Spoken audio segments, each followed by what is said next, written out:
Welcome back to Fireside Friday with the Black Book Experience. This is the podcast and the channel here on YouTube that is your go-to for insights on integrating autism and neurodiverse skills to fuel your business's success. Once again, I'm Laquan Black, your host and the founder of the Black Book Experience. And if you are new here to this channel, again, welcome and thank you for joining me for this fourth and final episode in this limited series. I encourage you to subscribe to the YouTube channel if you haven't done so already so that you don't miss any of the valuable complimentary content that is being made available to you. If you're returning, thank you for coming back. But either way, your presence and support of this channel is very much appreciated and vital to the growth and the partnership with businesses and what we bring to them. And really what we bring to your company in terms of our training model and employment that benefits both you and autistic and other neurodiverse individuals. Purpose, and we're going to call it a call to action. Since I started this podcast nearly 4 months ago, I've met some people, and more interestingly, some people have reached out to me wanting to learn more about the purpose and the value of my business, and really why it would be important for their employers to consult with someone like me.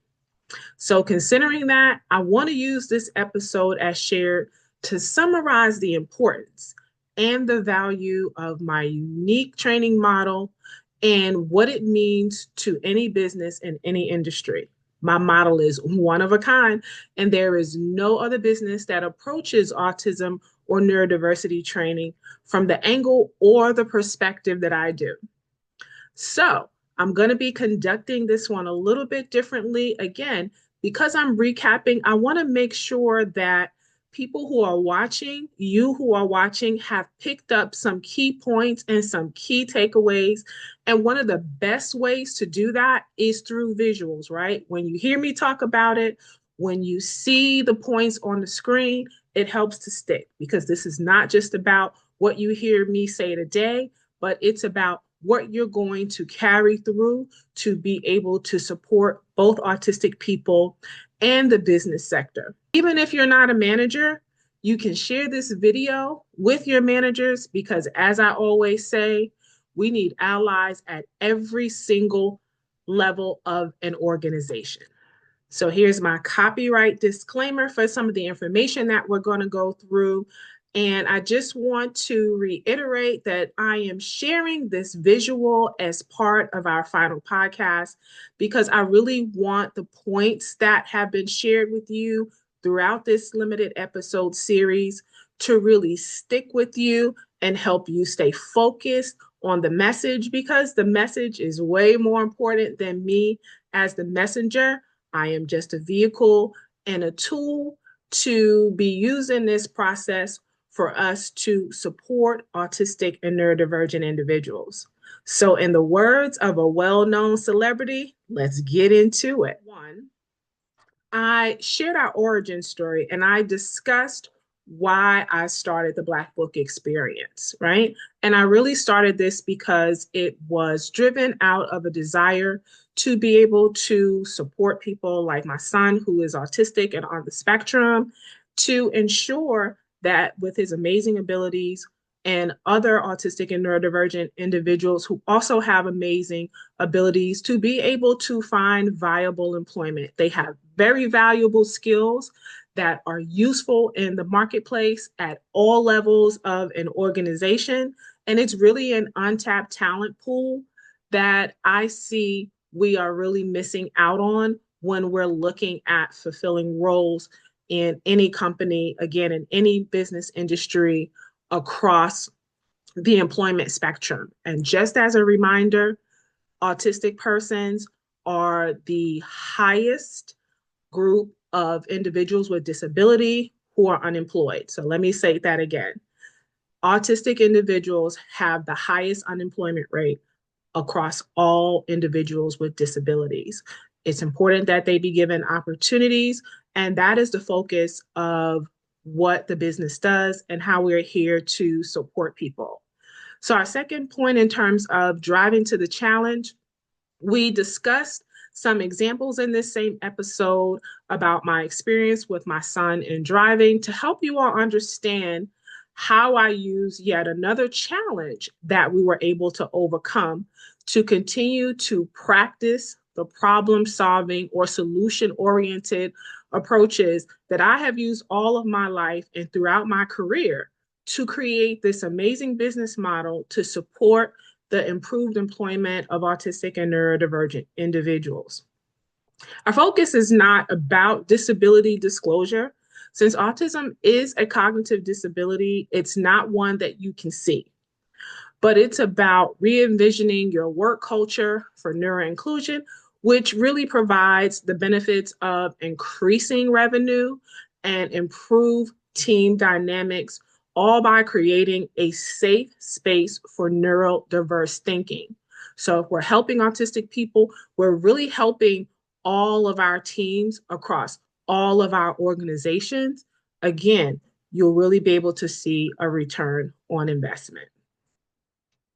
Now, let's talk about what was covered in episode number 2, which aired in October.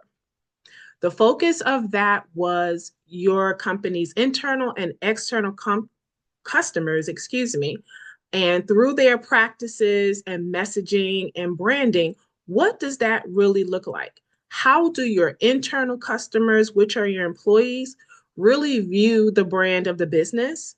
Because that also reflects to a degree how external customers will review or consider or view the brand of a business in general. Are those things aligning? Is the focus where it needs to be so that you're putting out a positive branding message when it comes to inclusion? I talked specifically about NASCAR and the experience they had in hiring their first autistic driver. His name was Armani Williams. And if you have yet to take a look at his story to see how NASCAR was able to hire Armani and to learn more about his journey, I encourage you to take a look at that episode. There are lots of links and resources in that episode, which talks about his journey. So all you have to do is go in the description box and you will be able to find that. So NASCAR really has an amazing commitment to inclusion and diversity. And it really is evident in their messaging and on their website because they hire not only Armani as an autistic driver, but they hire in other positions and areas of NASCAR for neurodiverse talent and really taking advantage of that. So, what neuro-inclusive practices are on display at your organization, company, business, institution? Do you have a diversity statement on your social media pages? Is it clear in your job postings that you're a neuro-inclusive employer? And more importantly, if you do have a statement, does there include one on your hiring processes? And do you really back up the hype that you're an inclusive organization? Or is what you do just performative or lip service, so to speak? So, can you back up the claim of your inclusion?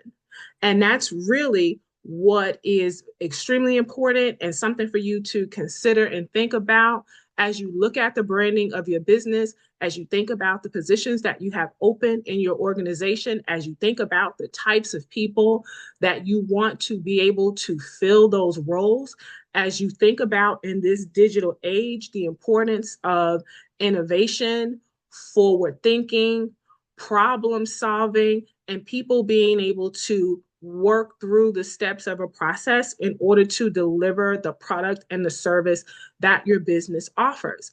That's how businesses thrive, right? Somebody has an idea. They need people who are able to think through those processes, critical thinking, problem solving skills. These are all skills that I hear day to day and it has not changed in nearly 2 decades of me being on this side of the work that I do. Employers looking for some of those valuable skills that are not just technical in nature, but again, problem solving is a key piece of that, right? But you have to get these people on your teams first.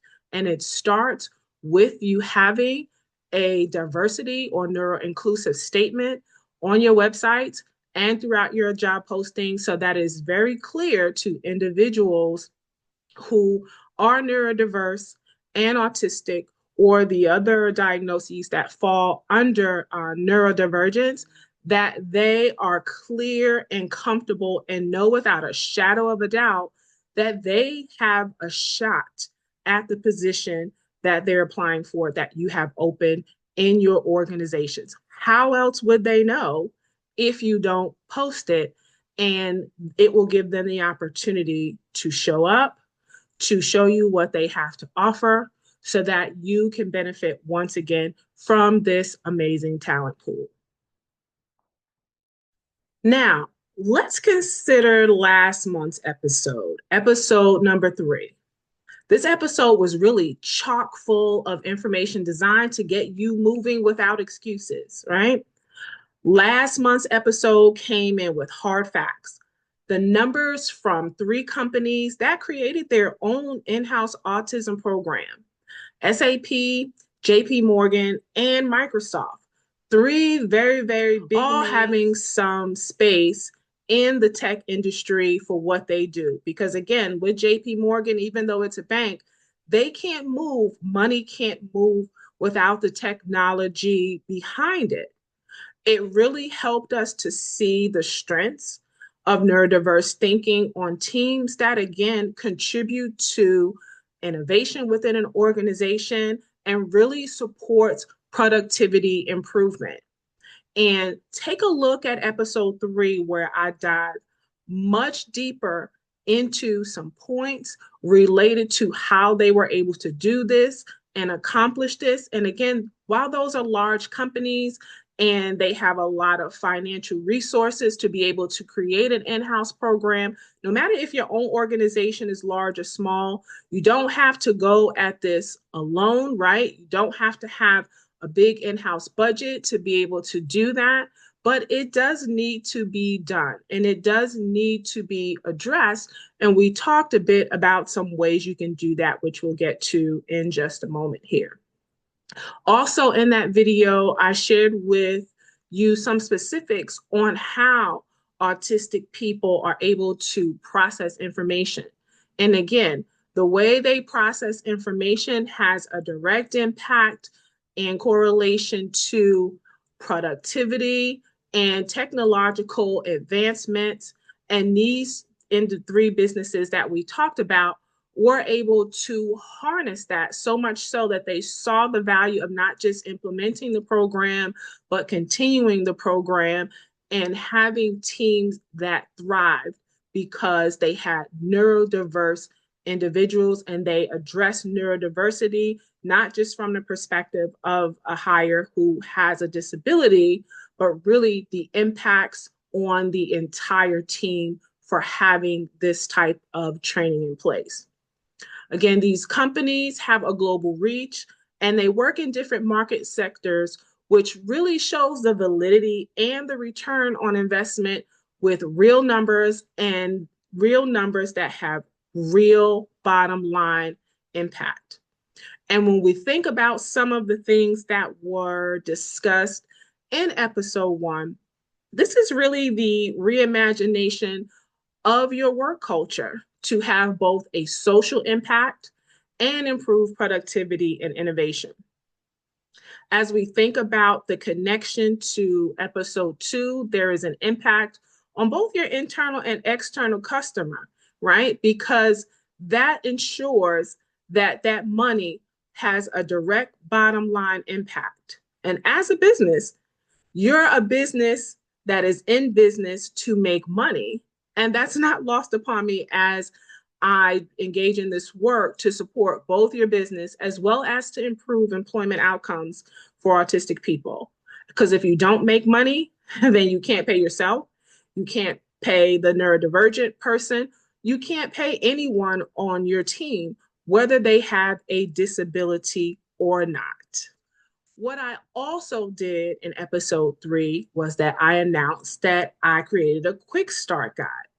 And I've written it to get you on the road to make real strides and real steps in your businesses or your company's journey to improve inclusivity by hiring employees that happen to be autistic or neurodivergent. You can secure your copy by heading to my link tree, and my link tree is in the box below, the description box below this video. Get yourself a copy and you can get started on your journey now. It incorporates some of the things that I talk about here, but there are many more pieces that it dives into and gives you detail around some specific things you can do, rationale behind doing it, and also why is it important to do it and what those specific impacts could be on your business, right? What will it look like? It's not as difficult as you think. I promise you, people always think an undertaking like this is more difficult than it really is. But the reality is, you really can't afford not to be doing this. You really can't. You think you can. And very oftentimes, people think that it's going to cost them more to be able to do it. But we're going to discuss some points here shortly that help you to appreciate this. And this is going to help you, again, get on the road, stay on the road, and find ways to consistently be able to support.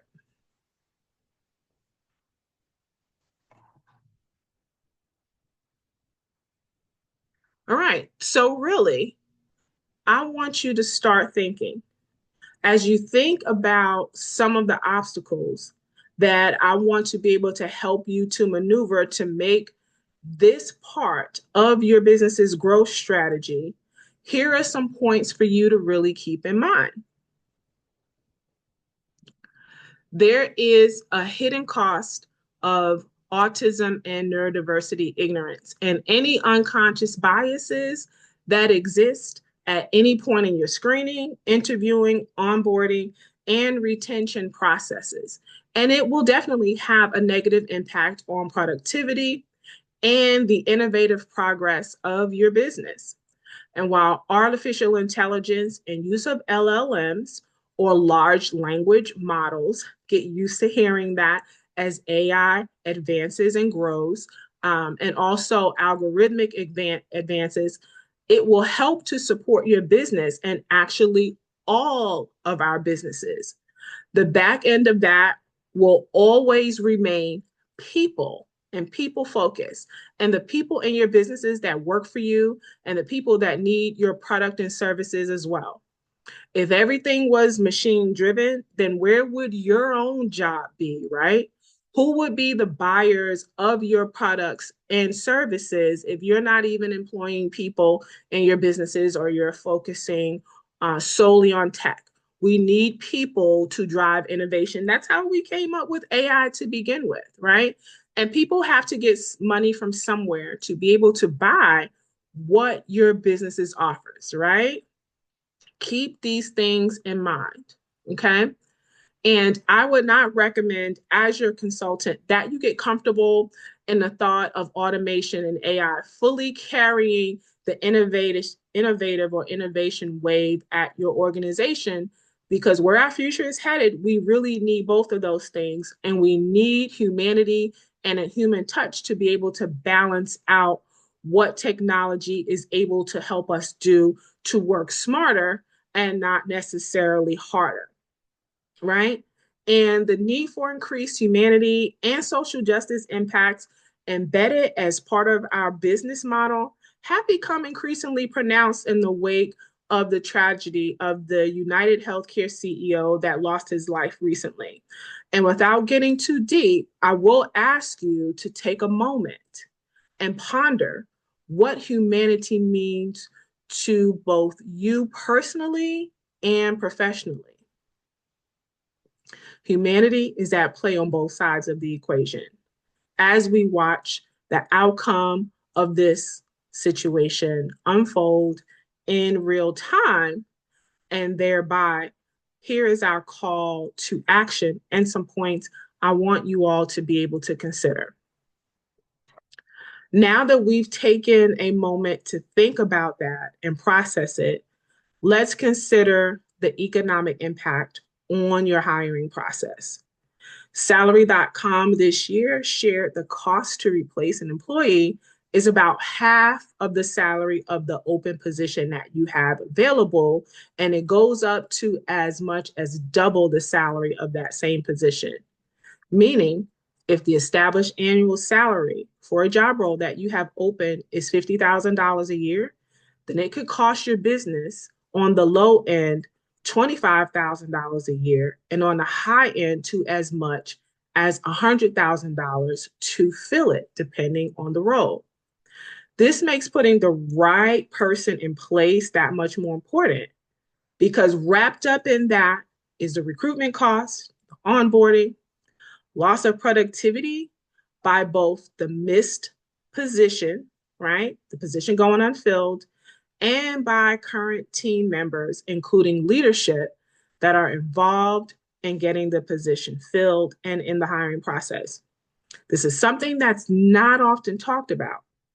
And I'm talking about the impact of lost productivity by the manager and by the team.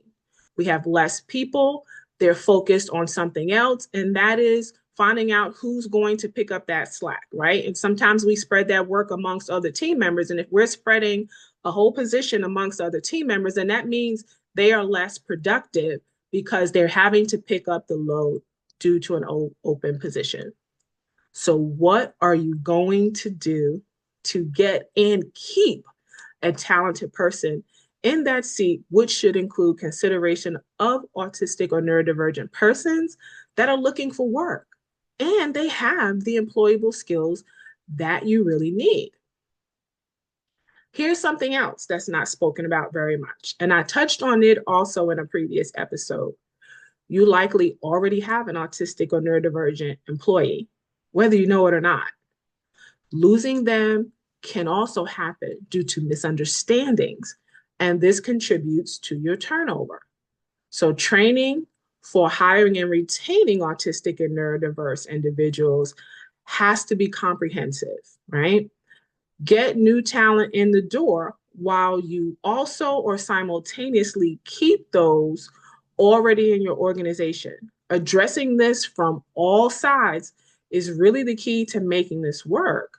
And it's how I prioritize my training program based on my years of training in corporate and in post-secondary education positions that I've held over the past 2 decades. So now, what are some hidden costs as we again refocus on this call to action slide that's on the screen, right?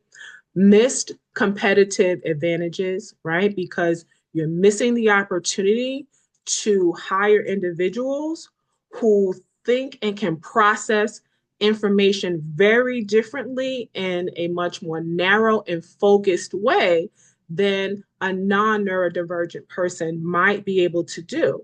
So don't miss out on those opportunities. And again, if you go back and watch those videos that I shared in episode 3 and the links in that box, there are some real ways with some real results that show what the competitive advantages were from SAP, Microsoft, and JP Morgan instituting this type of program within their organization.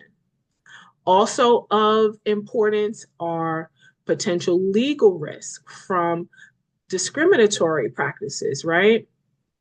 Your EEOC compliance.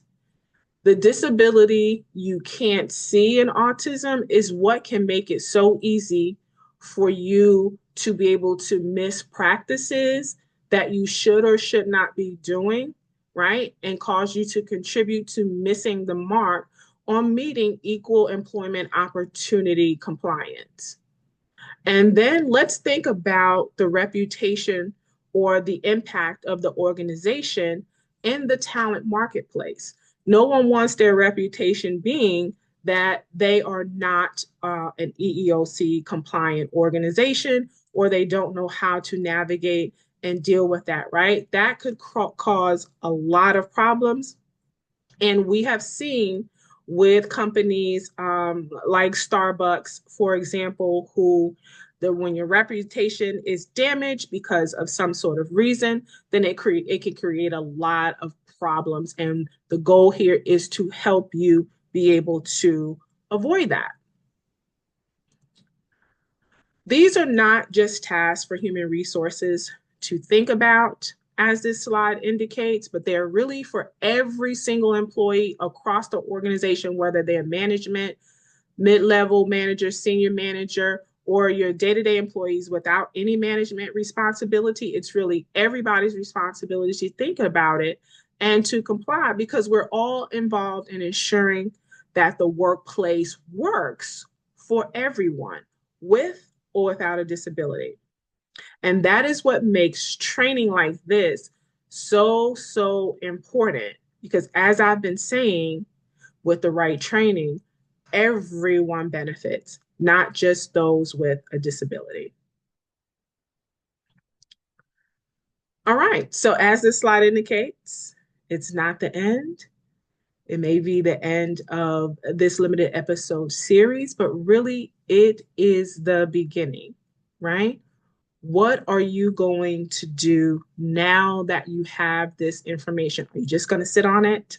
Are you going to pretend you didn't hear it? Hopefully, you've listened all the way to the end, because that is what's going to provide the most value.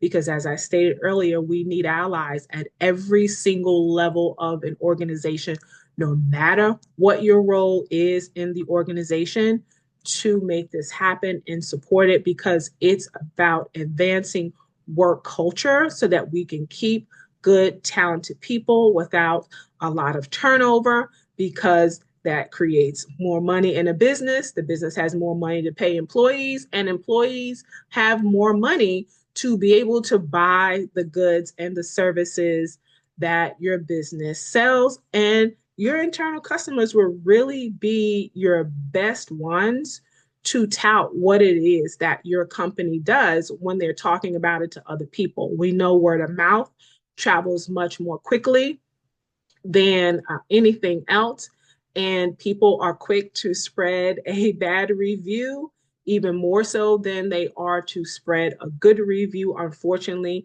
that's just the nature of human thinking. And so, what would your employees say about the place in which they work? What would they say about the culture? What would they say about the products and the services that they are able to support within your organization? All of that matters. Internal customers, your external customers, all of that helps keeps a business doors open. It's not just about the product and service that you have. It's also about the people who produce it and have good things to say, right? And who are employable and are able to benefit from the employment, because again, they are also contributors to the economic marketplace. All right. So that is a wrap for this Fireside Friday and our fourth and final episode in this limited series. And I encourage you to support the 2025 goals of your business by hitting the call to action and getting your copy of my quick start guide, which is linked below this video, and book a free 15-minute discovery call. You can send me an email. Here's my email on the screen. And I'll share with you a link to my calendar for you to be able to schedule that 15-minute discovery call for us to chat. You can do both, or you can let the quick start guide be an easy way for you to get started to building your own program. So check out my link tree in the description below this video. And reminder that not only is inclusion right, but it's also profitable. So you can have a social justice impact and increase your revenue. So continue to profit with a purpose. And if you've not subscribed here to our YouTube channel, please do so to help the algorithm. Share this video and leave a question or comment for me in the chat, and I'll be happy to answer it. Meanwhile, I hope you all have had a great start to the holiday season, and I'm wishing you all a very happy new year because 2024 is almost out of here. Enjoy.